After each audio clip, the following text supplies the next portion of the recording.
Welcome friends. Baakiyalakshmi இன்னைக்கு எபிசோடில் கோபி ஒரு வழியாக பாக்கியாவை ஏமாற்றி டைவர்ஸ் நோட்டீஸில் சைன் வாங்கிடுறாரு.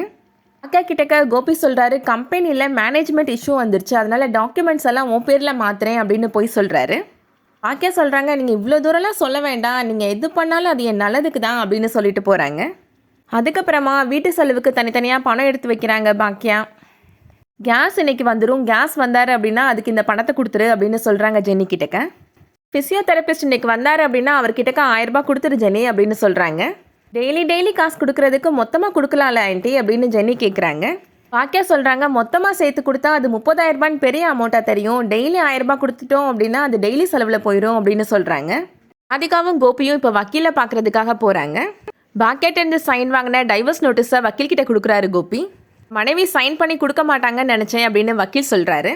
கல்யாணம் ஆகி இத்தனை வருஷம் ஆயிடுச்சு, பிள்ளைகள்லாம் பெருசாகிட்டாங்க, நார்மலாக லேடிஸ்லாம் சோசியல் ஸ்டேட்டஸை நினச்சிட்டு சைன் பண்ணி தரமாட்டாங்க அப்படின்னு சொல்கிறாரு.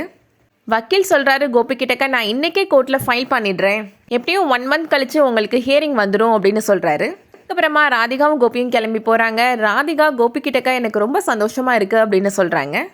எனக்காக நீங்கள் உங்கள் குடும்பத்தையும் விட்டுட்டு வர போகிறீங்க அப்படின்னு சொல்லி ராதிகா சொல்கிறாங்க.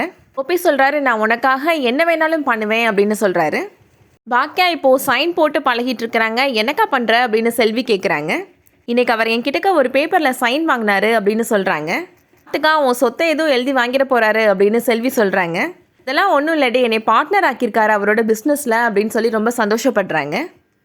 இந்த தடவை நான் அழகாகவே சைன் போடலைன்னு எனக்கு தோணுச்சு, அடுத்த தடவை அவர் சைன் கேட்குறப்ப நான் அழகாக போடணும்ல, அதுக்கு தான் ப்ராக்டிஸ் பண்ணுறேன் அப்படின்னு பாக்கியா சொல்கிறாங்க. பாக்கியாவை அந்த சீனில் பார்க்குறப்ப நமக்கே ரொம்ப பாவமாக தான் இருக்குது.